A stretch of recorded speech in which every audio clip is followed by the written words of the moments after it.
नहमदु व नुसल्ली अला रसूलिहिल करीम अम्मा बाद फ़अऊज़ु बिल्लाहि मिनश शैतानिर रजीम बिस्मिल्लाहिर रहमानिर रहीम रब्बि इश्रह ली सदरी व यस्सिर ली अमरी वहलुल उक़दतम मिन लिसानी यफ़क़हू क़ौली रब्बना ज़िदना इल्मा। पारा नंबर 7 अल्लाह ताला की तौफीक से शुरू कर रहे हैं और सूरतुल माइदा आयत नंबर हम करेंगे 83 से 93 तक आज। व इज़ा और जब समेउ वो सुनते हैं माँ जो उन जिला नाजिल किया गया इला रसूल तरफ रसूल के तरा आप देखते हैं आयुनहुम इनकी आंखों को तफीदु बह पड़ती हैं मिनद्दम आंसुओं से मिम्मा इस वजह से जो अरफू उन्होंने पहचान लिया मिनल हक के हक को यकूलूना वो कहते हैं रब्बना ए हमारे रब आमन्ना ईमान लाए हम फकतुबना बस लिख दे हमें मा साथ अशाहिदीन शहादत देने वालों के। अब इस आयत के पीछे शान नज़ूल एक बैकग्राउंड आपको सीन नजर आएगा कि जब रसूलुल्लाह सल्लम मक्का में थे और शुरू के जो 5 साल थे वो बहुत सख्त ईमान लाने वालों के लिए तकलीफों और अजियतों के थे। तो 5 नबवी में जब 5वां साल था वही के बाद तो मुसलमानों ने मुशरिकीन मक्का की तकलीफों से ज्यादतियों से जुल्म से तंग आकर हबशा की तरफ हिजरत की। शाह हबशा के साथ कुरैश मक्का जो मक्का के मुशरिकीन थे ना उनके जो थे तजारती ताल्लुकात बहुत अच्छे थे। जब इन्होंने देखा कि ये हमसे बच निकले और गरीब मस्कीन और गुलाम जो थे ना वो लेकर आए हुए थे ईमान और उनके ऊपर काफी जुल्म तशद्दुद करते थे तो इनको बड़ा गुस्सा आया कि ये हमारे हाथों से कैसे निकल गए। तो उन्होंने एक वफद इनको वापस लाने के लिए हबशा भेजा और चंद दरबारियों से मिलकर उन्हें तोहफे तवाइफ यानी सब एक तरह से रिश्वत दी। उन्हें इस बात पर आमादा किया कि कल जब हम नजाशी के सामने उसके दरबार में हम अपनी जो भी बातें पेश करेंगे तो तुम सब जो दरबारी है ना जो जैसे वजीर होते हैं हमारी हाँ में हाँ मिलाना और हमारी सिफारिश भी करना। दूसरे दिन इस वफ्द ने दरबार में हाजिर होकर कहा कि हमारे कुछ लोग वहां से भागकर आपके मुल्क में आ गए वो हमें वापस कर दीजिए। रिश्वत लेने वाले दरबारियों ने भी हाँ में हाँ मिला दी लेकिन नजाशी जो था वो बड़ा ही इंसाफ पसंद बादशाह था। इसने कहा जब तक दूसरे फरीक की बात ना सुनूंगा मैं इन्हें तुम्हारे हवाले नहीं कर सकता। चुनाचे दूसरे दिन ये जो महाजर आए हुए थे मुसलमान ईमान वाले साहबी उनको अपने दरबार में बुलाकर उनसे पूछा गया और जब उन्होंने इन मुशरिकों की जो जो मक्का वाले थे इनकी तकलीफों का ज्यादतियों का जुल्म का दास्तान सुनाई तो इसने मुशरिकीन मक्का को यानी किसने हबशा के जो बादशाह था उसने साफ साफ जवाब दे दिया नजाशी ने कि इन्हें अपना ये अपना समूह लेकर रुखसत हुए। इसी वक्त के एक आदमी को एक तदबीर सूझी जिसकी कामयाबी से इन्हें यकीन यानी महसूस होने लगा कि हम कामयाब हो जाएंगे। वो अपने साथियों से कहने लगा कि हम कल फिर दोबारा दरबार में जाएंगे और मैं एक ऐसी बात पेश करूं कि बादशाह खुद इन मुसलमानों को हमारे वाले कर देगा।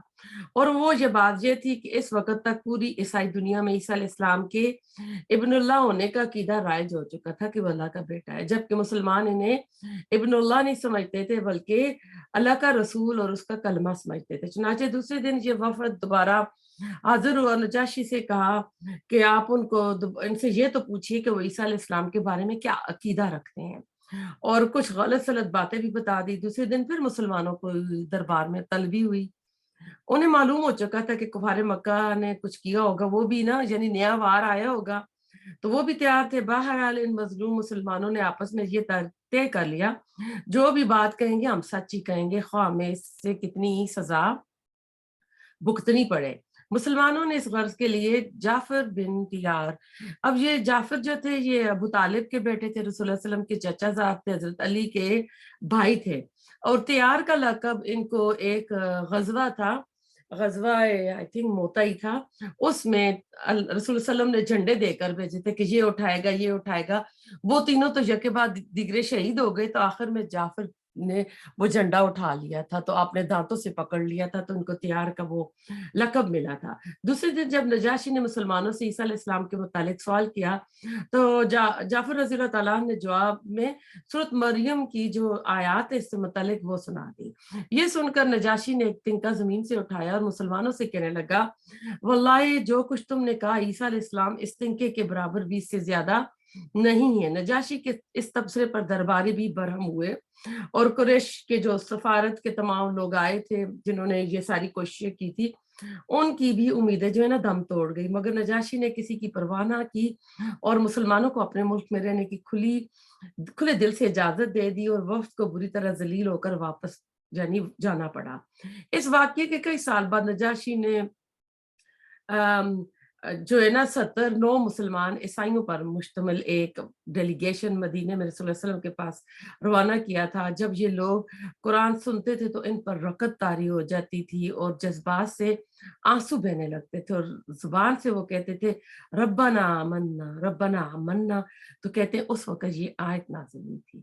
अब नजाशी बादशाह जो था जब ये फोत हो गया तो रसूलुल्लाह सल्लल्लाहु अलैहि वसल्लम ने मदीने में उसका गायबाना नमाज जनाजा पढ़ा था। और वो इस क्योंकि आपने इसके अलावा अगर आप इस्लाम इस्लामिक हिस्ट्री पढ़े, सीरा पढ़े, और भी बहुत से जलीलुल कद्र साहबी गज़वात में शहीद होते थे, लेकिन आपने किसी का मदीने में गायबाना नमाज जनाजा नहीं पढ़ा। सिर्फ 2 लोगों का मिलता है। एक वो औरत जो मस्जिद नबवी की सफाई करती थी, शाम को फोत हुई तो शाम को ही दफन कर दी गई, तो आपने अगले दिन पूछा वो किधर है, तो आपने पढ़ा। और दूसरा ये वाकया शाह हबशा के बारे में आता है और इसलिए कि ये लैंड ऑफ कुफर में फोत हुआ था, तो इसका आपने पढ़ा। और दूसरी का जो था वो काम इतना फजीलत वाला करती थी। और अमूमन क्या होता है ना कि हम जो मिंबरों पे बोल रहे होते हैं, जिन्होंने डिग्रीज ली होती हैं, जिन्होंने क्वालिफाइड होते हैं, वो बोल रहे होते हैं तो ज्यादा उनकी वाह वाह होती है, उनकी तारीफें होती है। लेकिन बैकग्राउंड में जो लोग काम कर रहे होते हैं उनको नजरअंदाज किया जाता है। तो वो जो मस्जिद की सफाई कर रही थी उसकी अजमत को जाहिर करने के लिए कि हम तो ऐसे कामों को हकीर समझते हैं, लेकिन ये बड़ी अजीमत के काम होते हैं। तो इस आयत से यानी आपको पता चल गया कि जब उन्होंने कुरान सुना तो उनकी आंखों से ना ये आंसू निकल पड़े, खून के आंसू ना। तो कहते जब मदीना मुनव्वरा में इस्लाम का गलबा होगा, अरब अमन कायम हो गया, तो ये हबशा से ये 70 अफराद पर मुश्तमिल वफ्द आया था जो न्यू मुस्लिम थे। तो उनकी आंखों से ये आंसुओं की लड़ियां निकल रही थी और उन्होंने ये कहा था, आयत नंबर 84, वमा और क्या है, लना हमें ला नुमिनु कि हम ईमान ना लाए, बिल्लाहि अल्लाह पर, वमा और इस पर जो जा आना आया हमारे पास, मिनल हक के हक में से, वनतमऊ और हम उम्मीद रखते हैं अन के युदखिलना दाखिल करेगा हमें रब्बुना रब हमारा मा साथ अलको में लोगों के अस्वालिहीन जो स्वालिह हैं, जो नेकोकार हैं। अब जो दूसरी आयत जो हमने पढ़ी है, आयत नंबर आए हुए हैं 80। अब ये उन्हीं का कॉल दोबारा चल रहा है कि वो कहते हैं कि हम क्यों ना ईमान लाएं उस पर, यानी हमारे ऊपर सारा हक जो है वाजिया हो गया है। हम ईमान ले आएंगे तो अल्लाह ताला हमें नेकोकारों के साथ ले रखेगा। और वो कहते हैं हमारी बड़ी ख्वाहिश है कि हमारा रब ना नेकोकारों के साथ हमको रखे। तो हमें भी इसमें ख्वाहिश होनी चाहिए कि हम भी अपने आप को नेक लोगों की मजलिस में उठे, नेक लोगों के साथ दोस्तियां रखें, क्योंकि इंसान अपने दोस्त के ईमान पे होता है। तो वो मिसाल मिसाल भी आपने सुनी होगी, एक हदीस का मफहूम है ना कि एक भट्टी वाला होता है जो कि आग जल रही होती है, या एक लोहार है जिस जो काम कर रहा होता है, उसके आगे वो एक आग जल रही है, भट्टी भट्टी जल रही है, और एक परफ्यूम बेचने वाला। तो जो परफ्यूम वाले के साथ होगी तो उसकी जब बार बार परफ्यूम खुलेगी तो उसकी खुशबू तुम्हारे अंदर भी ना शामिल होगी। और अगर तुम उस एक लोहार के पास या एक भट्टी वाले के पास रहे तो क्या है कि उसका धुआं, उसकी आग से वो माहौल भी खराब होता है, तो आपके ऊपर भी उसके असरात आएंगे। तो अल्लाह ताला हमें नेक राचिस लोगों की कंपनी अता करे, हमारी औलाद को भी करे। और अल्लाह ताला क़यामत के दिन हमें उठाए भी तो हमें नेक सालिहीन लोगों में उठाए। आयत नंबर 85, फ़असाबहुम, पस बदले में दिया इन्हें।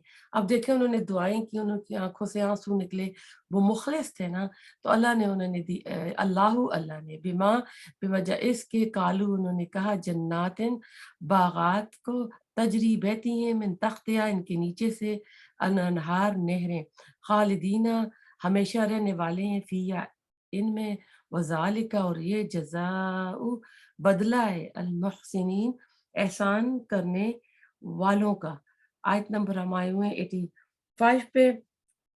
अल्लाह ताला कह रहे हैं कि इनके कौल के बदले में अल्लाह ताला ने इनको बागात अता किए जिनके नीचे नदियाँ बहती हैं, और सबसे बड़ी बात कि वहाँ वो हमेशा रहेंगे। दुनिया में हम चीज़ें खरीदते हैं, घर खरीदते हैं, गाड़ियाँ खरीदते हैं, लेकिन हमें ये नहीं पता होता कि हम उनको यूज़ कर सकेंगे, क्योंकि कोई इस तरह की बीमारी आ जाती है, मौत आ जाती है, या बंदे की सेहत इस तरह की हो जाती है कि वो उन चीज़ों को यूज़ नहीं कर सकता। तो अल्लाह कहते हैं वज़ालिका जज़ाउल मुहसिनीन, और ये बदला है एहसान की रविश इख्तियार करने वालों का।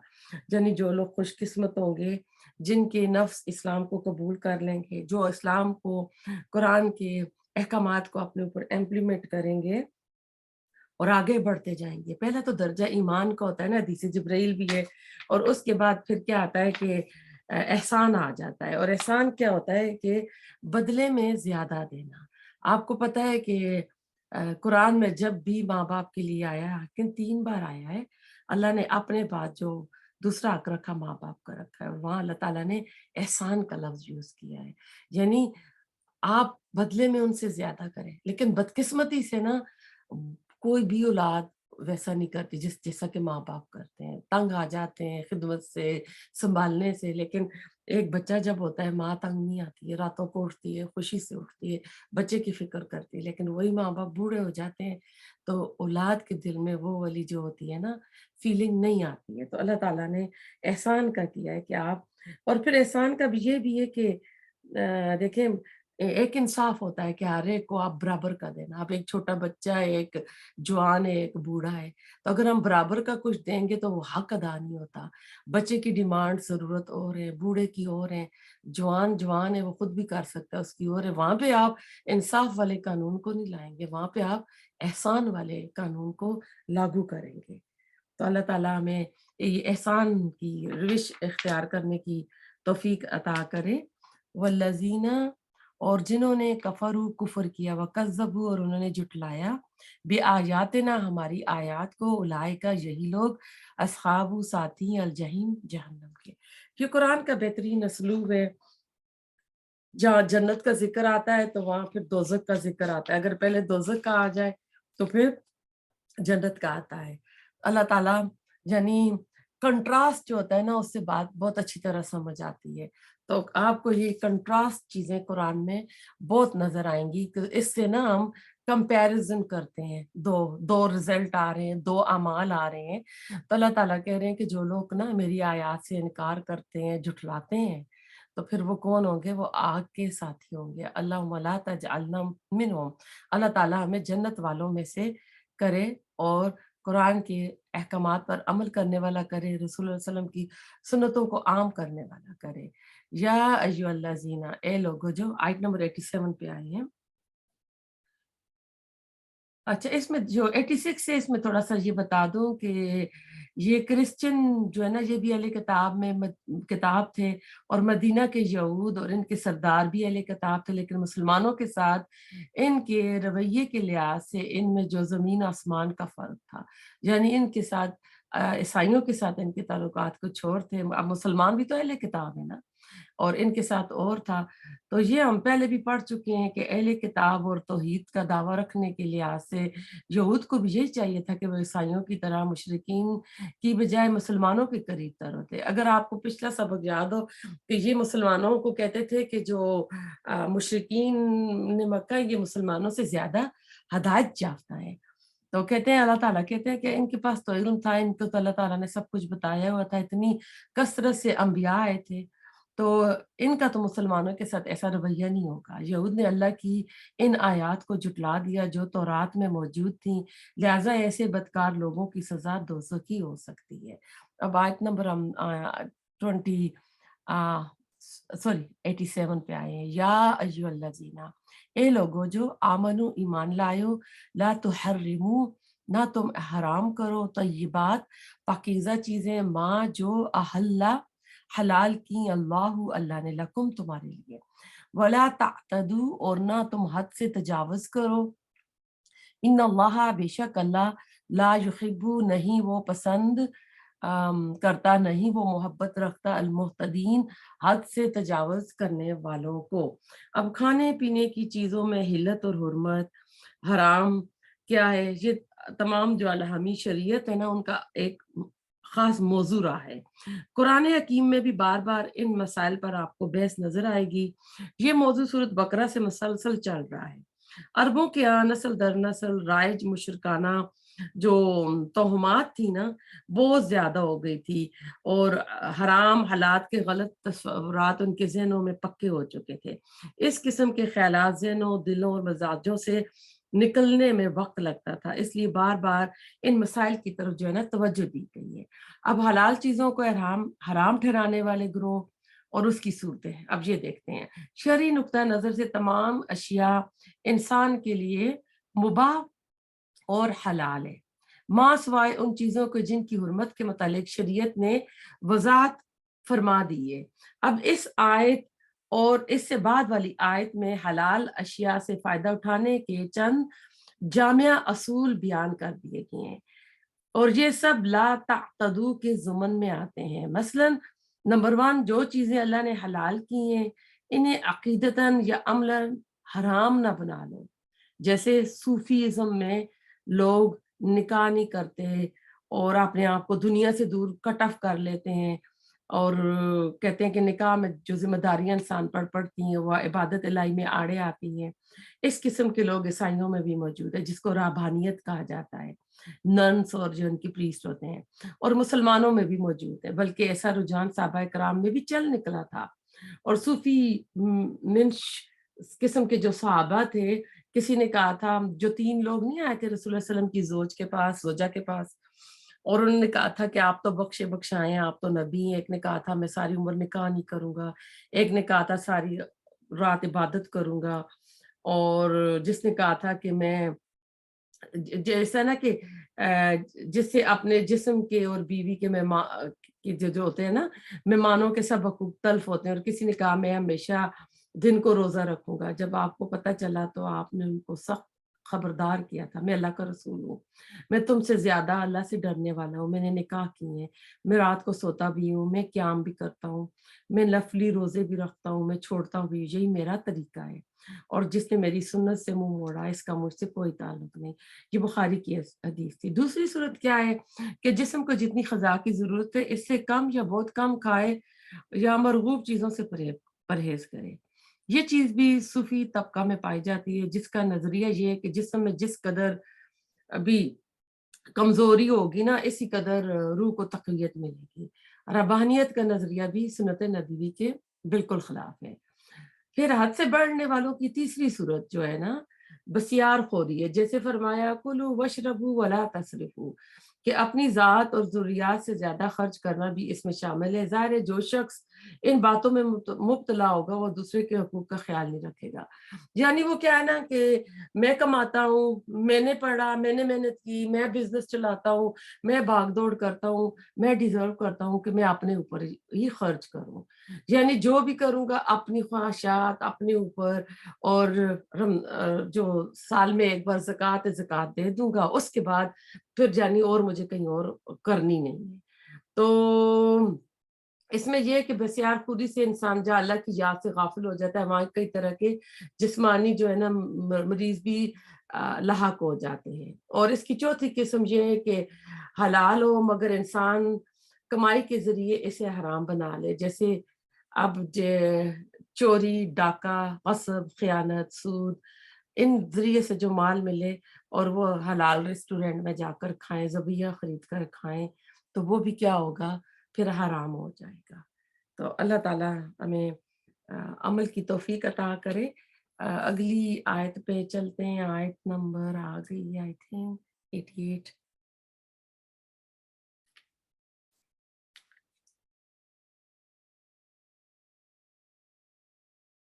وکلو، اور کھاؤ، مما، اس میں سے جو رزقکم اللہ، رزق دیا تمہیں اللہ نے، حلالن طیبن، حلال اور پاکیزہ، واتقوا اللہ، اور ڈرو اللہ سے، الذی، وہ جو،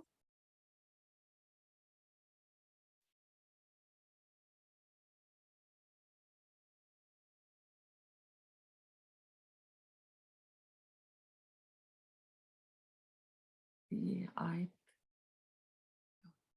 ایک منٹ جی، 203 204 ہی چل رہی ہے۔ واتقوا اللہ، اور ڈرو اللہ سے، اللہ سے وہ جو، تم بھی، جس پر مومنون، ایمان رکھتے ہو۔ آیت نمبر 88 پہ آئے ہوئے ہیں ہم لوگ۔ اللہ تعالیٰ فرما رہے ہیں کہ اللہ تعالیٰ نے جو بھی حلال چیزیں دی ہیں وہ تم کھاؤ، اور آپ کو پتہ ہے کہ زیادہ تر اس کائنات میں جو چیزیں ہیں وہ سب حلال ہیں، گنتی کی چیزیں ہیں کہ جو حرام ہیں، یعنی وہ چیزیں جو قانونی طور پر حلال ہیں اور ظاہری طور پر صاف ستھری ہیں، تم کھاؤ اور پیو، اور اللہ سے ڈرتے رہو، جس کے اوپر ہم ایمان، کلمہ پڑھ کے ہم ایمان لاتے ہیں، اور ان میں بھی پھر جو میں نے پچھلی آیت میں آپ کو بتایا، ان چیزوں کا ہم خیال رکھیں کہ ہم کھائیں اور صاف ستھرا، پھر کھا کر کیا کریں، اللہ تعالیٰ کا شکر ادا کریں، اس کی عبادت کا حق ادا کریں، اور جو نعمتیں ہم کھاتے ہیں تو پھر ان کا حق یہ کہ جو ہمارے اندر اس کی انرجی آتی ہے، طاقت آتی ہے، وہ اللہ تعالیٰ کے لیے لگائیں، اپنی صلاحیتوں کو اللہ کے لیے استعمال کریں، اور اپنے ٹائم کو اللہ تعالیٰ کے لیے، قرآن کے لیے استعمال کریں۔ آیت نمبر آگے ہم لوگ 89 پہ، لا، نہیں، یواخذکم، مواخذہ کرتا تمہارا، پکڑ کرتا تمہارا، اللہ باللغو، لغو پر، فی ایمانکم، تمہاری قسموں میں، جو قسمیں اٹھائی جاتی ہیں نا وہ، ولیکن، اور لیکن، یواخذکم، وہ مواخذہ کرتا ہے تمہارا، بما، ان پر، جو عقدتم، مضبوط باندھے تم نے، مضبوط باندھی ہیں تم نے، الایمانہ، قسمیں، کفارتہ، تو کفارہ اس کا، اطعام، کھانا کھلانا، عشرہ، 10 مساکینوں، مسکینوں کو، من اوسط درجے کا، ماں، جو تطعمون، تم کھلاتے ہو، اہلیکم، اپنے گھر والوں کو، جیسا یعنی آپ اپنے گھر کا تو ویسا دو، اسے کم تر نہ دو، او یا کسوتہم، کپڑے پہنانا انہیں، او یا تحریر، آزاد کرنا، رقبہ، ایک گردن کا، فمل، پس جو کوئی لم نہ یجد پائے، فصیامو، تو وہ روزے رکھے، ثلاثۃ، 3 ایام، دنوں کے، ذالکہ، یہ، کفارت، کفارہ ایمانکم، تمہاری قسموں کا، اذا حلفتم، جب تم قسم کھاؤ، وحفظوا، اور حفاظت کرو، ایمانکم، اپنی قسموں کی، کذالک، اسی طرح، یبینو، واضح کرتا ہے، اللہ لکم، تمہارے لیے، آیات ہی، اپنی آیات کو، لعلکم، تاکہ تم تشکرون، تم شکر ادا کرو۔ قسموں کے سلسلے میں سورۃ البقرہ کی آیت نمبر 225 میں بھی ہدایات گزر چکی ہیں، اب اس ضمن میں آخری حکم آ رہا ہے، یعنی ایسی قسمیں جو بغیر کسی ارادے سے کھائی جاتی ہیں، ان پر تو کوئی گرفت نہیں ہے، جیسے نا عادت ہوتی ہے، واللہ واللہ، یا مجھے کوئی بات بتاتی ہے نا تو میں اس سے قسم سے ایسا ہوا ہے، تو یہ والی جو ہوتی ہیں یہ ایسے بغیر ارادے کی ہوتی ہیں، جس کو تقیہ کلام کے طور پر بھی نا استعمال اور کیا جاتا ہے، اور عربوں کی عادت ہے واللہ واللہ کر کے یہ بات کرتے ہیں، تو آج بھی ظاہر ہے ایسی طرز گفتگو کو سن کر کوئی بھی نہیں یہ سمجھتا کہ یہ شخص باقاعدہ قسم کھا رہا ہے، تو ایسی قسم کے بارے میں کوئی پکڑ نہیں ہے، ولیکن یؤاخذکم بما عقدتم ایمانا، لیکن وہ قسمیں جو تم پکے دل سے، پختہ دل کے ساتھ اٹھاتے ہو، ان کے اوپر تمہاری پکڑ ہوگی۔ عقد سے باب تفیل ہے، یعنی پورے اہتمام کے ساتھ ایک بات طے کی گئی اور اس پر کسی نے قسم کھائی. اب اگر ایسی قسم ٹوٹ جائے یا اس کو توڑنا مقصود ہو تو اس کا کفارہ ادا کرنا ہے. اب کفارہ کیا ہے؟ فکفارۃ اطعام عشرۃ مساکین، یعنی اس کا کیا ہے کفارہ؟ 10 مساکین کو کھانا کھلانا ہے جو آپ اپنے گھر میں کھاتے ہو، درمیانہ درجے کا. دوسرا یعنی اس پہ 4 آپشنز آپ کو مل رہی ہیں، یا دوسری آپشن ان کو کپڑے پہنانا یا غلام آزاد کرنا. اب یہ ایسے ہی سیکوینس میں ہوگا، پہلے یہ کریں، پھر اگر نہیں کر سکتے تو پھر کیا کرنے؟ 3 روزے رکھنے ہیں. اب اس میں آپ کو تھوڑا سا اور بتا دیتی ہوں کہ یہ جو کپڑے پہنانے ہیں نا، تو یہ ضروری نہیں 3 پیس سوٹ ہی دیا جائے. انسان اگر مالی حالات ٹھیک نہیں، اگر امیر ہے اپنے اچھے پہنتا ہے تو پھر اس کو کپڑے پہنائے، 10 مسکینوں کو 10 سوٹ دے. لیکن اگر مالی حالات ٹھیک نہیں ہے تو 10، اس میں امام شافعی کہتے ہیں پیئر آف ساکس بھی دے سکتے ہیں، 10 حجاب جو ہوتے ہیں وہ بھی دے سکتے ہیں. اس اکارڈنگ ٹو اس کی اسٹیٹس کو دیکھا جائے گا کہ اس کی مالی حالت کیسی ہے. اور اس میں حضرت عائشہ فرماتی ہیں لغو قسموں سے مراد ایسی قسمیں ہیں جو انسان تکیہ کلام کے طور پر کہہ دیتا ہے، جسے میں نے بتایا. تو کہتی ہیں میرے والد ابو بکر کبھی قسم نہیں توڑتے تھے یہاں تک کہ اللہ نے کفارے کی آیت نازل فرمائی. اس وقت وہ کہنے لگے میں جب قسم کھا لوں پھر اس کے خلاف کو اچھا سمجھو تو اللہ کی رخصت منظور کر کے وہ کام کر لیتا ہوں جسے میں اچھا سمجھتا ہوں. حضرت عمر رضی اللہ تعالیٰ کہتے ہیں کہ آپ صلی اللہ علیہ وسلم نے فرمایا اگر کسی نے قسم کھانا ہو تو اللہ کی قسم کھائے ورنہ چپ رہے. ہمارے عموماً نا بچوں کی قسمیں کھائی جاتی، میرا ایک بیٹا ہے میں اس کی قسم کھاتی ہوں، قرآن کی قسم کھاتے ہیں. قرآن کی قسم نہیں کھا سکتے، بچوں کی قسم نہیں کھا سکتے، کسی انسان کی قسم نہیں کھا سکتے. اگر قسم کھانی ہے تو اللہ تعالیٰ کی کھانی ہے ورنہ چپ رہے. یہ بخاری کی حدیث تھی. آپ صلی اللہ علیہ وسلم نے فرمایا جس نے اللہ کے علاوہ کسی اور کی قسم کھائی اس نے شرک کیا. یہ ابو داؤد کی حدیث تھی. آپ صلی اللہ علیہ وسلم نے فرمایا نہ اپنے باپوں کی قسم کھاؤ، نہ ماؤں کی، نہ شریکوں کی، اور اللہ کی قسم بھی اس وقت کھاؤ جب تم سچے ہو. یہ بھی ابو داؤد کی حدیث تھی. آپ نے فرمایا کبیرہ گناہ یہ کہ اللہ کے ساتھ شریک کرنا، والدین کو ستانا، کسی کو قتل کرنا اور جھوٹی قسم کھانا. یہ بخاری کی حدیث تھی. آپ صلی اللہ علیہ وسلم نے فرمایا جو شخص کسی کام کے کرنے کی قسم کھائے پھر انشاءاللہ کہے تو اس پر قسم توڑنے کا کوئی گناہ نہیں ہوگا. یہ ترمذی کی حدیث ہے. برا بن عازب فرماتے ہیں نبی اکرم صلی اللہ علیہ وسلم نے قسم دینے والے کی قسم کو پورا کرنے کا حکم دیا ہے. یعنی آپ دیکھیں کہ قسمیں کتنی امپورٹنٹ ہیں. آپ نے فرمایا قسم میں قسم دلانے والے کی نیت کا اعتبار ہوگا. پھر ایک اور حدیث میں فرمایا اگر تم کسی کام کرنے کی قسم کھا لو پھر کسی اور کام میں بہتری سمجھو تو اپنی قسم کا کفارہ ادا کرو اور وہ کام کر لو جو بہتر ہے.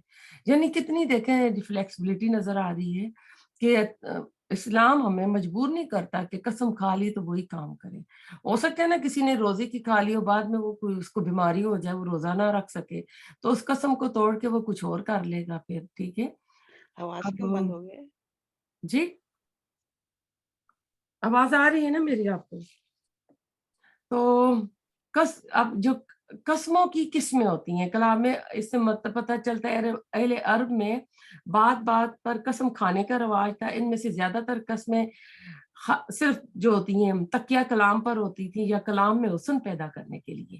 ایسی قسموں کو اللہ تعالیٰ نے لغو کا استعمال کیا جن کا کوئی کفارہ نہیں ہے. وہ قسمیں جو دل کے ارادے سے اٹھائی جاتی ہیں ان کی بھی 2 قسمیں. ایک وہ جو کسی درست بات پر اٹھائی جائے اور ان کا تعلق مستقبل سے ہو تو انہیں قسم کے مطابق پورا کر دیا جائے. ایسی قسموں پر کفارے کا سوال ہی پیدا نہیں ہوتا. دوسری وہ قسم ہے جس کا تعلق مستقبل سے اور جس کام پر قسم اٹھائی گئی ہو وہ ممنوع نہیں تھا مگر اس کام پر قسم نہ اٹھانا ہی بہتر تھا. جیسے ایک دفعہ رسول اللہ علیہ وسلم نے آئندہ شہد نہ پینے پر قسم اٹھا لی. اب شہد حرام تو نہیں تھا نا، ممنوع تو نہیں تھا، تو اللہ تعالیٰ نے اس پر تنبیہ فرمائی سورۃ التحریم میں.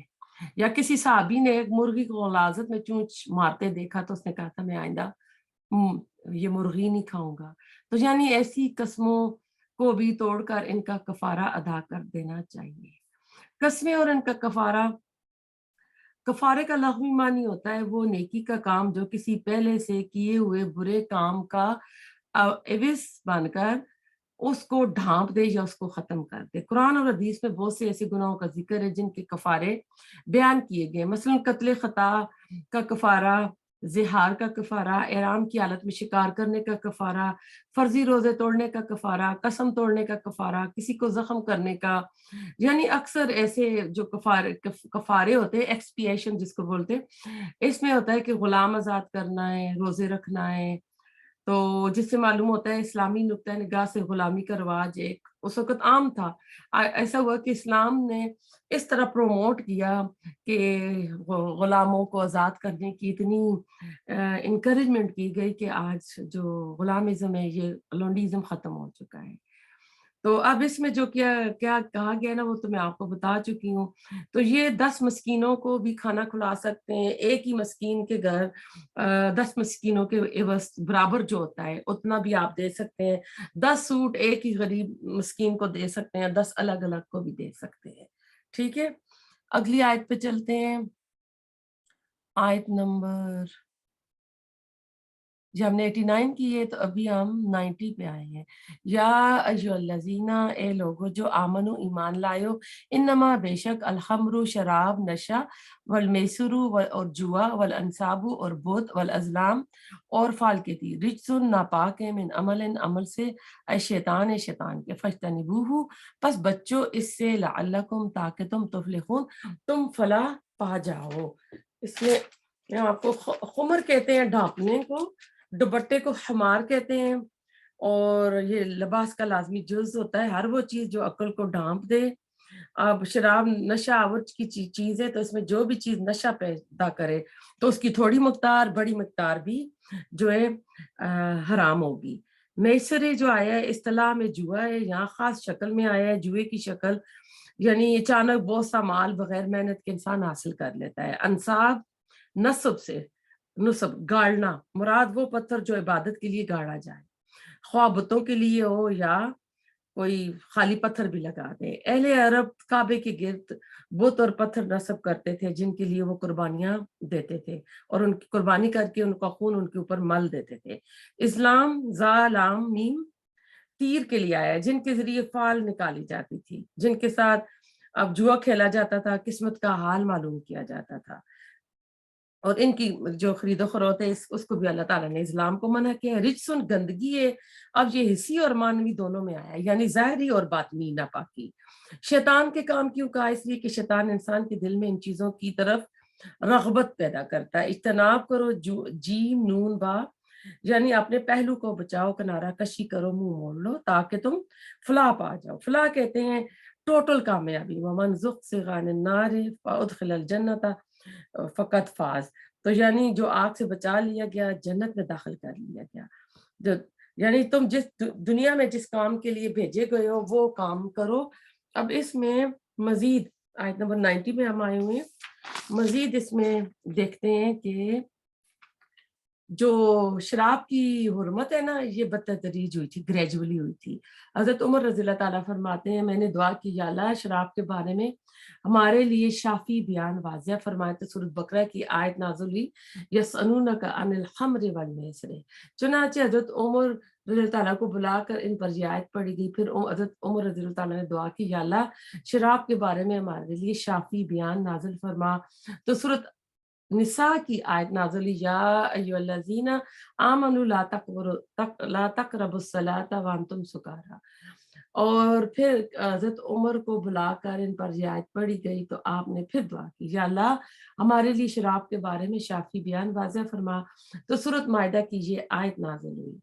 तो हज़रत उमर को बुलाकर इन पर ये आयत पढ़ी गई तो उन्होंने कहा हम बाज आए। जब आया ना कि मुंतहून का लफ्ज़ जब आया तो कहते हैं हम बाज आ गए। हज़रत जाबिर कहते हैं ओहद के दिन सुबह कुछ लोगों ने शराब पी रखी थी, इसी हाल में वो शहीद हुए। इस वक़्त तक शराब हराम नहीं हुई थी। ये बुखारी की हदीस है। इब्न उमर अब्दुल्लाह बिन उमर फरमाते हैं मैंने हज़रत उमर जब अपने वालिद को रसूलुल्लाह सल्लल्लाहु अलैहि वसल्लम के मिंबर पर खड़े फरमाते सुना, लोगों शराब حرام हुई तो शराब 5 चीज़ों से बना करती है, अंगूर, खजूर, शहद, घी और जौ से, और जिस मशरूब से अकल में फतूर आए वो खुमर है, वो शराब है। अब ऐसा है, इसमें इसके पस मंज़र को देखते हैं। हज़रत अनस रज़ी अल्लाह ताला अन्हु फरमाते हैं, मैं अबू तलहा के घर लोगों को बटलर बना हुआ था, साकी बना हुआ था, और इन दिनों शराब जो थी जो गंदी खजूरें होती हैं ना, उनसे बनाई जाती थी। मैं अबू तलहा, अबू उबैदा, अबी बिन क़ाब, अबू अय्यूब, अबू दुजाना, सुहैल बिन बैदा और अपने चचाओं और किसी दूसरे सहाबा किराम को खड़ा हुआ शराब पिला रहा था, और मैं इन सबसे छोटा था। रसूल सल्लल्लाहु अलैहि वसल्लम ने एक मुनादी को हुक्म दिया कि वो ऐलान करे कि शराब हराम हो गई है। अबू तल्हा ने मुझे कहा, जाओ बाहर जाकर सुनो। मैं बाहर निकला तो देखा एक मुनादी ऐलान कर रहा था, सुन लो शराब हराम हो गई है। इतने में एक आदमी आया, उसने पूछा, क्या तुम्हें कोई खबर पहुंची है? वो कहने लगा, कैसी खबर? इसने कहा, शराब हराम हो गई है। अबू तल्हा ने मुझे कहा, बाहर जाकर मटका तोड़ दो और शराब बहा दो। मैं बाहर निकला और सिल के एक बट्टे को उठाकर मटके के पैंदे पर मारा, मटका टूट गया, शराब बह गई। इस दिन मदीना के गली कूचों में शराब बह रही थी, और इस शख्स से ये खबर सुनने के बाद लोगों ने ना इसकी तस्दीक की, ना ही फिर कभी शराब पी। समयना वाताना का कितना बेहतरीन इसमें हमें एग्जाम्पल मिल रही है। हमारे यहाँ तो कहते हैं ना, ये चीज जब खत्म हो जाए ना, अब है इसको खत्म कर लें तो फिर पी लें, बाद में करेंगे। या तो ऐसा है, महफिल पूरी चलाते रहते, बाद में जाके कहते नहीं नहीं हम कंफर्म करेंगे वाकई ये बात सही है या नहीं है। फिर हुर्मत शराब से मुतालिक और मसाइल में कुछ हैं कि अब्दुल्ला बिन बुरीदा अपने वालिद से रिवायत करते हैं, आप सल्लल्लाहु अलैहि वसल्लम ने फरमाया, जो शख्स अंगूर उतरने के ज़माने में अंगूर स्टॉक कर कर रखे ताकि इसे शराब बनाने वालों के हाथ फरोख्त करे, तो इसने आग में जाने की कोशिश की। तबरानी की हदीस से हज़रत आयशा फरमाती हैं, आपने फरमाया हर नशावर चीज़ जो है वो हराम है। मुस्लिम की हदीस थी, आपने फरमाया जिस चीज़ की कसीर मिकदार हराम है, इसकी कलील भी हराम है, कलील मिकदार भी। तिरमिज़ी की हदीस थी। आपने फरमाया कि हम शराब का आपसे पूछा गया, क्या हम शराब का सिरका बनाकर इस्तेमाल कर सकते हैं? फरमाया नहीं। इब्न अब्बास फरमाते हैं, कबीला रबिया का एक वक्त मदीना आया, आपने लोगों को हुक्म दिया, फलां-फलां बर्तन, आपने ऐसे बर्तनों का नाम लिया जिसमें ज़माने में शराब बनाई जाती थी, किसी दूसरे इस्तेमाल में ना लाया जाए, इन्हें तोड़ दिया जाए और ना इसमें नबीज़ बनाई जाए। हदीस बहुत ज्यादा है, पता नहीं, मेरे पास टाइम है नहीं, लेकिन मैं चाहती हूँ कि आपको बताऊं। हजरत अनस फरमाते हैं, आप सल्लल्लाहु अलैहि वसल्लम के पास एक शख्स लाया गया जिसने शराब पी रखी थी। आपने 2 टहनियों से इसे 40 मरतबा मारा। इससे पता चलता है शराब पीने वाले को जो सजा दी जाएगी वो 40 दुरे 40 कोड़े हैं।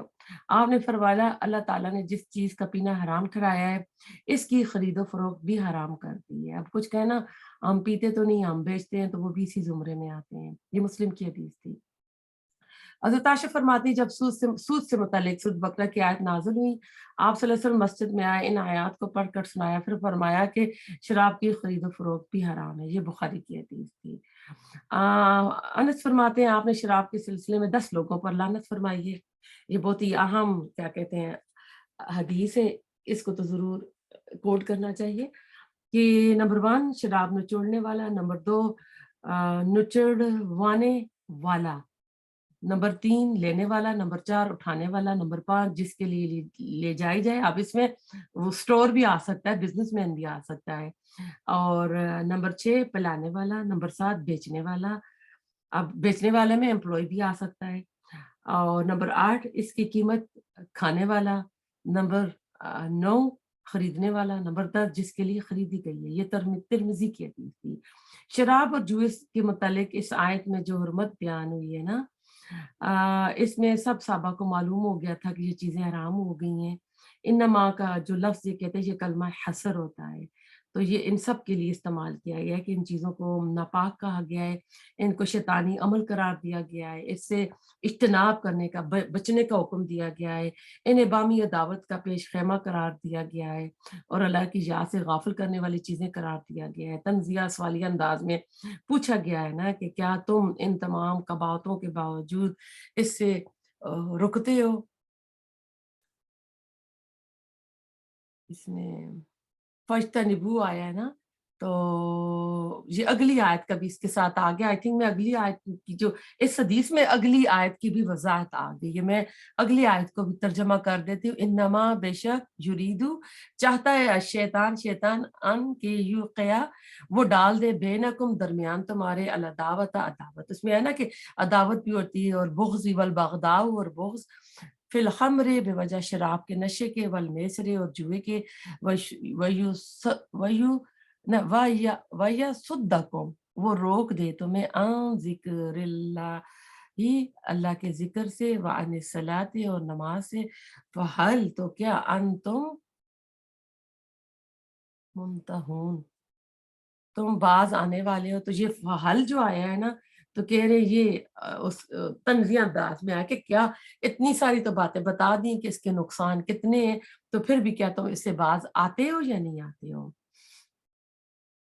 اب ایسا ہے کہ ہم نے دیکھا کہ ایک رسول اللہ علیہ وسلم کے زمانے میں ایک بندے نے شراب پی لی تھی تو آپ نے اس کو نا 40 بار 2 ٹہنیوں سے 40 مرتبہ مارا. تو اب اس کے اوپر نا کچھ کہتے ہیں کہ تعزیر ہوگی. تعزیر سزا وہ ہوتی ہے جو حکومتیں وقت ٹائم کے حساب سے دیتی ہے, لیکن ہمیں رسول اللہ علیہ وسلم کی سنت سے 40 بار مارنے کا حکم مل رہا ہے. تو اس میں ابو ہریرہ روایت کرتے ہیں, انہوں نے کہا کہ رسول اللہ علیہ وسلم کو میں نے یہ فرماتے سنا کہ اللہ کی حدوں کے سوا کسی کو بھی 10 کوڑوں سے زیادہ کی سزا نہ دی جائے. تو اب یہ تعزیر میں نہیں آئے گی کیونکہ تعزیر میں 10 کوڑوں سے زیادہ نہیں مارا جاتا. چونکہ دور نبوی میں شرابی کی سزا 40 کوڑے مارنا ثابت ہے, لہٰذا یہ حد تعزیر نہیں ہو سکتی ہے. ٹھیک ہے. عتبہ بن حارث کہتے ہیں کہ ایک شخص رسول اللہ علیہ وسلم کے پاس آیا, اس نے شراب پی رکھی تھی, جو لوگ اس گھر میں موجود تھے آپ نے اسے حکم دیا کہ اسے ماریں. چنانچہ ان لوگوں نے, کہتے ہیں میں بھی ان لوگوں میں شامل تھا جنہوں نے اسے چھڑیوں اور جوتوں سے مارا. تو اسے پتہ چلتا ہے رسول اللہ علیہ وسلم کے زمانے میں چھڑیوں سے, ٹہنیوں سے, جوتوں سے 40 بار مارتے تھے. اور پھر ہمیں ابو بکر صدیق کے دور میں پتہ چلتا ہے آپ نے شرابی کو 40 کوڑے لگائے. حضرت عمر کے زمانے میں بھی ہمیں یہی جنی ہمیں ساری چیزیں ملتی ہیں. پھر انس بن مالک کہتے ہیں آپ کے پاس ایک شخص لایا گیا جس نے شراب پی تھی, آپ نے اسے 2 چھڑیوں سے 40 بار مارا.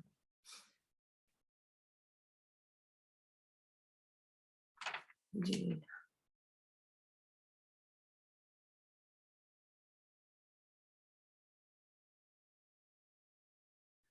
ٹھیک ہے. اب ہم چلتے ہیں. اب اس میں نے آیت نمبر 91 بھی کر دی تھی نا. ہاں, تو کہتے ہیں کہ یہ بہت ہی عام بات ہے, شراب کے نشے میں انسان اپنا ہوش اور شعور کھو بیٹھتا ہے. ایسی حالت میں اس کو کچھ خبر نہیں رہتی کہ وہ منہ سے کیا بکواس کر رہا ہے, اس کے اعضاء اس کے جوارے سے یعنی وہ کیا فعل ادا کر رہا ہے. لہٰذا کچھ نہیں کہا جا سکتا کہ ایسی حالت میں کسی بات یا کسی حرکت سے کیا گل کھیلیں گے, کیسے کیسے جھگڑے کریں گے, فساد کریں گے. بعض اوقات ایسا بھی ہوتا ہے کہ حکومتی اور ریاسی سطح کے بڑے بڑے راز شراب کے نشے میں چرا لیے جاتے ہیں. اور یہ اگر آپ دیکھیں رومن امپائر میں تو وہ ایسا اس کا بہت اہتمام کرتے تھے, اس لیے مسلمانوں کو خاص کر جو جرنیل ٹائپ لوگ ہوتے ہیں منع ہے, لیکن بدقسمتی سے ہمارے ملکوں میں انہی طبقے میں یہ چیز آج بہت عام ہوئی ہے. تو اللہ تعالیٰ نے کہا کہ مسلمانوں اللہ تعالیٰ تمہیں ان چیزوں سے بچاتا ہے, جبکہ شیطان چاہتا ہے کہ تمہارے مابین عداوت اور بغض پیدا ہوئے. اس طرح جوئے سے بھی بغض اور عداوت کی کونپلیں پھوٹتی ہیں. ایک آدمی جوئے میں ہار جاتا ہے, پھر پہ در پہ ہارتا جاتا ہے. اس صورتحال میں ایک وقت ایسا آتا ہے کہ جب غصے میں آگ بگولا ہو کر آپے سے باہر ہو جاتا ہے. اس لیے اسے نظر آ رہا ہے کہ میرا جو بھی حریف ہے مجھ سے جیت رہا ہے, وہ کسی محنت کی وجہ سے نہیں جیت رہا, اور کسی نے محنت اور کوشش سے کچھ کمایا نہیں ہے اس میں. تو اس میں جلن محسوس ہوتی ہے, کیونکہ جوئے میں بغیر محنت بغیر وہ کہ کمائی آ جاتی ہے. تو وَيَصُدَّكُمْ اور شیطان یہ بھی چاہتا ہے کہ تمہیں اللہ کی یاد سے روکے, نماز سے روکے. اللہ کے ذکر اور نماز سے روکنے والا معاملہ بھی شراب کا بالکل واضح ہے, لیکن جوئے میں بھی یہی ہوتا ہے. آدمی ایک بار اس میں لگ جائے تو پھر وہاں سے نکلنا مشکل ہو جاتا ہے. اور اسی میں آج کل کے ڈرامے گیمز بھی آ جاتی ہیں, تاش, شطرنج وغیرہ, کرکٹ کے میچ. تو کیا ہوتا ہے کہ انسان کی نمازیں قضا ہوتی رہتی ہیں, ڈیلے ہوتی رہتی. تو فَهَلْ أَنْتُمْ مُنْتَهُونَ کہ اب بھی تم باز آتے ہو نہیں آتے ہو. یہ انداز بہت ہی سخت ہے اور اس کا ایک خاص پس منظر ہے. شراب اور جوئے کے بارے میں ایک واضح ہدایت پہلے آ چکی ہے. فِيهِمَا اسْمٌ كَبِيرٌ وَمَنَافِعُ لِلنَّاسِ وَاسْمُهُ أَكْبَرُ مِن نَفْعِهَا सूरत बकरा की आयत नंबर 219 में थी। इन दोनों के अंदर बहुत बड़े गुनाह के पहलू हैं, लोगों के लिए कुछ फायदे भी हैं। अलबत्ता इनका गुनाह का पहलू नफ़े के पहलू से बहुत बड़ा है। तो इसी वक़्त तुम्हें समझ लेना चाहिए था और बाज़ आ जाना चाहिए था। उससे पहले हुक्म में अल्लाह ताला की मसलहत, मशीयत और शरीयत का रुख वाज़ेह हो गया था। फिर अगला कदम उठाया गया और हुक्म दिया गया कि तुम लोग जब शराब के नशे में हो, तो नमाज के करीब मत जाओ। ये सूरत निसा में जो हुक्म आया था। तो यानी पूरी तरह वाज़ेह हो गया था, नमाज दीन का आम सतून है, अस्सलातु इमादुद्दीन, और ये शराब नमाज से रोक रही है, तो तुम्हें ये चीज़ें खुद ब खुद ही छोड़ देनी चाहिए थी। बहरहाल अब आखिरी बात अल्लाह ताला की तरफ से आ गई है, तो उसे सुनकर अगर अब भी तुम बाज़ नहीं आओगे, तो यानी एक तंज़िया अंदाज़ इसमें आया हुआ है। आयत नंबर 92 पे चलते हैं। व आतिउल्लाह, और इताअत करो अल्लाह की, और रसूला व आती और रसूला, देखिए दोबारा अती का लफ्ज आया है, और इताअत करो रसूल की, वहज़रू, और डरो। फ़इन्ना, फिर अगर तवल्ले तुम मुंह मोड़ लिया तुमने, फ़अलमू, तो जान लो, अन्नमा, बेशक, अला रसूलिना, हमारे रसूल के ज़िम्मे अल बलागुल मुबीन, पहुंचा देना है खुल्लम खुल्लम वाज़िया। तो अब ऐसा है कि आयत नंबर हम आए हुए हैं 92 पे। यानी इन चीज़ों से बचो जिनकी हुर्मत साबका आयात में अल्लाह ताला ने बयान की है। शराब से, जुए से, आस्तानों के जो तीर हैं जिनके ज़रिए तुम फाल निकालते हो, सबसे तुम बचो। तो क्या होगा, तुम सारे बुरे कामों से बच जाओगे, अल्लाह ताला की रसूल की नाफरमानी से भी बच जाओगे। अब इस आयत से मालूम हुआ, अगरचे अल्लाह की इताअत का तरीका कार भी रसूलुल्लाह सल्लल्लाहु अलैहि वसल्लम की इताअत से हासिल होता है, ताहम रसूल की अतात अपनी अलग मुस्तकिल हैसियत रखती है। अब जैसे रसूल के लिए इत्तबा के लिए ना, अल्लाह के लिए इताअत का लफ्ज़ आता है, रसूल के लिए आता है इताअत और इत्तबा। इत्तबा इत्तबा होता है कि किसी के फुटप्रिंट, कदमों के निशानों पे कदम रख के चलना, यानी अक्ल इस्तेमाल नहीं करना। अक्ल कहेगी ये काम ना करो, लेकिन हमने वो काम करना है। तो अल्लाह ताला कह रहे हैं जो ये हुक्म है कि तुम इस तरह करो। तो क्योंकि बाज़ दफ़ा ना हमें किसी चीज़ में जो आप अल्लाह का हुक्म मना कर रहा हो, तो उसमें कुछ फ़ायदे नज़र आ रहे होते हैं, या हदीस में भी। तो अल्लाह ताला कहते हैं अपने फ़ायदे और नुकसान के लिए तुम अपनी अक्ल इस्तेमाल ना करो, आँखें बंद करके मेरी नबी की सुन्नत पे तुम चलो। हज़रत अनस फरमाते हैं जब शराब की हुर्मत नाज़िल हुई, जी मैंने आपको बताया कि मैं अबू तल्हा के घर बटलर बना हुआ था, तो जब ये हुक्म हुआ था हमने सारी शराब बहा दी। तो कहते हैं कितने दिन तक मदीना की गलियों में शराब की जो सरांड बदबू थी ना, वो आती रही। लेकिन कह रहे हैं कि उस वक़्त ना उन लोगों का, जिन लोगों ने पी ली थी, उनके दिल में आया ना कि जो शहीद हो गए थे, तो उनका क्या हाल होगा? तो ये आयत फिर नाज़िल हुई थी। तो आयत नंबर आज की हमारी अ ये आया है ना, जैसे वो माँ कान अल्लाह लियुदिया ईमानकुम, कि अल्लाह तुम्हारे ईमान को ज़ाया नहीं करने वाला। तो इसलिए उनके दिलों में ये एहतमाल आ गया था कि जो लोग शराब पी हुए थे और शहीद हो गए थे, तो उनका क्या होगा? तो वो अल्लाह ताला ने बताया है इसमें। आज की आखिरी आयत, लेसा नहीं है अलल्लज़ीना, ऊपर इनके जो आमनु ईमान लाए, व आमिलू, और उन्होंने अमल किए, अस्सालिहात नेक, जुनाहुन कोई गुनाह, फीमा इसमें जो तइमू उन्होंने खाया, इज़ा माँ जब, इत्तक़ौ उन्होंने तकवा इख्तियार किया, व आमनु वो, और वो ईमान लाए, व आमिलू और उन्होंने अमल किया, सालिहात नेक, सुम्मा फिर इत्तक़ौ उन्होंने तकवा इख्तियार किया, व आमनु वो ईमान लाए, सुम्मा फिर इत्तक़ौ उन्होंने तकवा इख्तियार किया, व अहसनु और उन्होंने नेक काम किए, वल्लाहु और अल्लाह युहिब्बुल मुहसिनीन, अल्लाह पसंद फरमाता है एहसान करने वालों को, नेक काम करने वालों को। तो ईमान के मुख्तलिफ दर्जे होते हैं। इस आयत में 3 बार ईमान और तक़वे के जो अल्फाज इस्तेमाल हुए हैं, उससे पता चलता है क्योंकि ईमान और तक़वा के मुख्तलिफ दर्जात हैं। एक शख्स जब ईमान लाता है तो इसका तक़वा कमतर दर्जे का होता है। जब वो नेक अमाल करता है तो इसका ईमान भी मज़बूत होता है और तक़वे में भी इज़ाफ़ा होता रहता है। ईमान और तक़वा मालूम करने के लिए इंसान के अमाल जो होते हैं ना, साले अमाल کی کمی بیشی اس سے ہوتی رہتی ہے. اگر اعمال میں کمی ہو رہی ہے تو ایمان اور تقوی میں بھی کمی ہو رہی ہے. اگر یہ زیادہ جا رہے ہیں تو صالح اعمال یعنی کہ بجاوری ہو رہی ہے تو ایمان اور تقوی میں بھی اضافہ ہو رہا ہے. گویا یہ دونوں ایک دوسرے کے معاون اور مددگار ہیں. ایمان اور تقوی کا بلند تر درجہ احسان کا ہے. احسان کا لفظی معنی ہے کسی کام کو اپنے دل کی رضا اور رغبت سے نہایت اچھے طریقے سے کرنا. جو بھی عمل صالح ہو ان شرائط پر پورا کیا جائے یعنی احسان کے درجے پر. حدیث جبریل میں آپ صلی اللہ علیہ وسلم نے جبرائیل علیہ السلام کے اس سوال کے جواب میں کہ احسان کیا ہے فرمایا کہ احسان یہ ہے کہ تو اللہ کی عبادت ایسے کرے جیسے تو اسے دیکھ رہا ہے. اگر ایسا نہ ہو سکے تو کم از کم یہ سمجھے کہ اللہ تجھے دیکھ رہا ہے. یہ جو ہے نا بخاری کی حدیث تھی. تو احسان کا جو لفظ ہے اس سے کھل کر سامنے آتا ہے.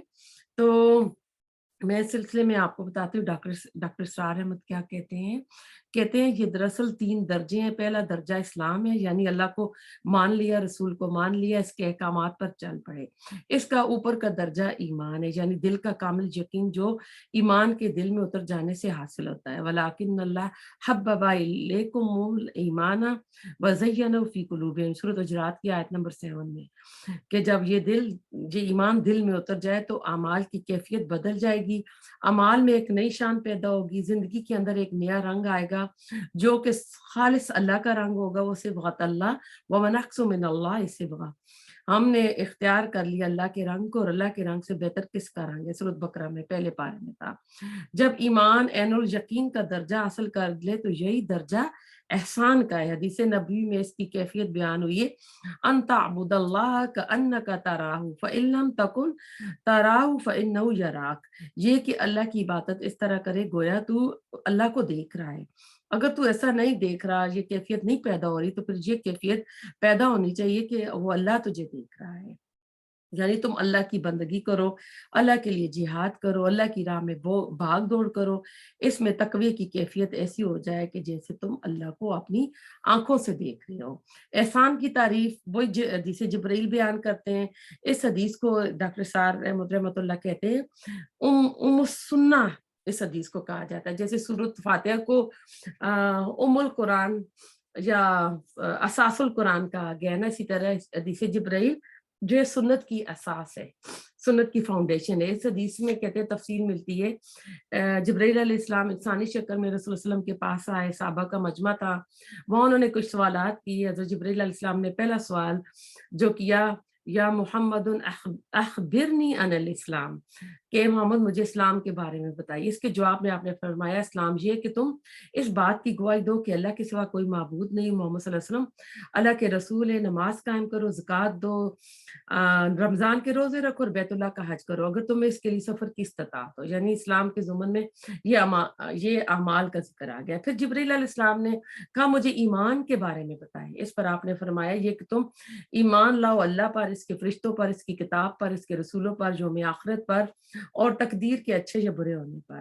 یہاں پر یہ نقطہ آپ دیکھیں غور طلب ہے کہ ایمان تو اسلام میں بھی موجود ہے یعنی زبانی اور قانونی ایمان, لیکن دوسرے درجے میں ایمان کو اسلام سے علیحدہ کیا گیا ہے اور اعمال صالحہ کا تعلق ایمان کے بجائے اسلام سے بتایا گیا ہے. اس لیے جب ایمان دل میں اتر کر یقین کی صورت اختیار کر جائے تو پھر یہ اعمال کا ذکر الگ سے کرنے کی ضرورت نہیں رہتی. ایمان کے اس مرحلے پر اعمال لازماً درست ہو جائیں گے. پھر جب ایمان دل میں مزید گہرا اور پختہ ہوگا تو اعمال بھی مزید درست ہوں گے. جیسے جتنا درخت اوپر جاتا ہے اس کی نسبت سے جڑ بھی آپ کو پتہ ہے نا نیچے اور گہرائی میں جاتی ہے. ایمان کی جڑیں دل میں قرار پکڑتی ہیں تو اسلام سے ایمان بن گیا. جب یہ جڑ مزید گہری ہوئی تو تیسری منزل جو ہوگی اس کی وہ احسان تک اس کی رسائی ہو جائے گی.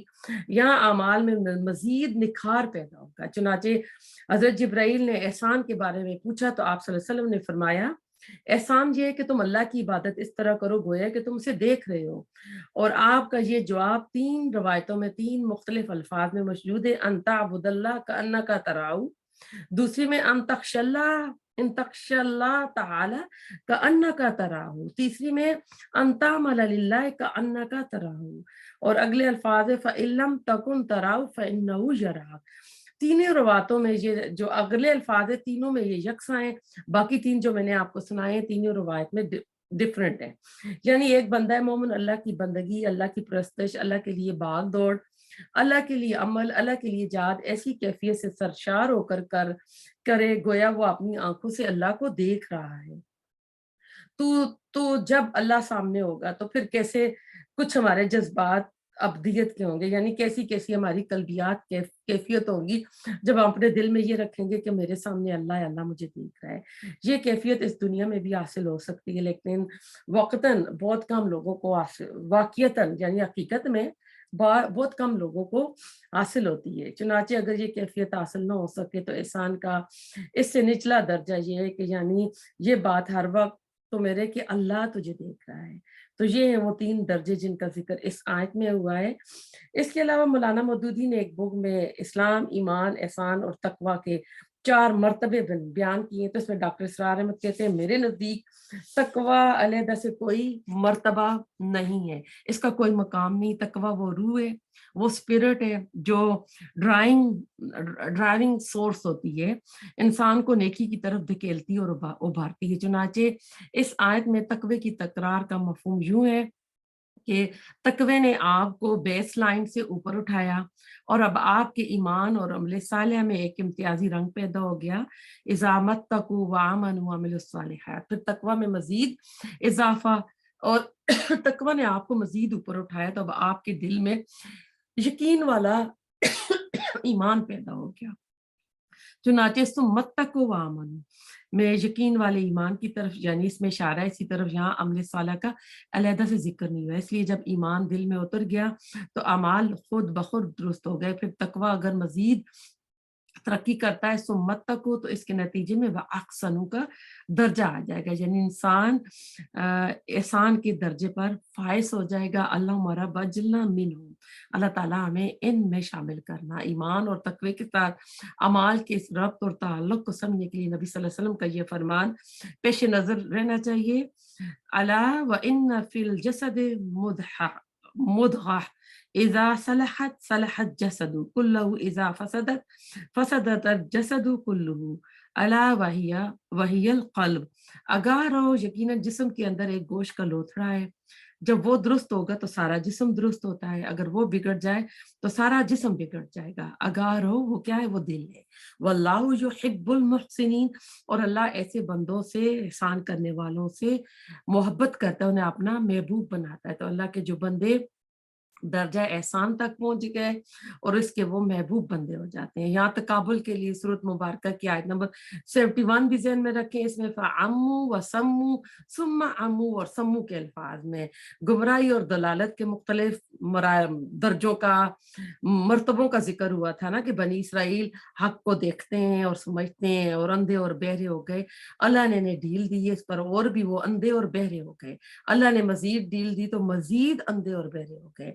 ये उस रास्ते का जिक्र है जिस पर इंसान कदम ब कदम गुमराही की दलदल में धंसता चला जाता है। मगर एक रास्ता है जिसका हवाला इस आयत में आया, हमारी जो आज की आखिरी आयत है, यानी हदायत का रास्ता इस्लाम, ईमान, एहसान और तकवे का रास्ता है, जिस पर चलते हुए इंसान को दर्जा बदर्जा तरक्की मिलती चली जाती है। तो अल्लाह से दुआ करते हैं अल्लाह ताला भी हमें ये एहसान का दर्जा अता करे, हम सब की घरों पे रहमतें बरकतें नाज़िल फरमाए। रब्बना तकब्बल मिन्ना इन्नका अंतस समीउल अलीम व तुब अलैना इन्नका अंतत तव्वाबुर रहीम। सुब्हानक अल्लाहुम्मा बिहम्दिका नशहदु अन ला इलाहा इल्ला अंता नस्तगफिरुका व नतूबु इलैक।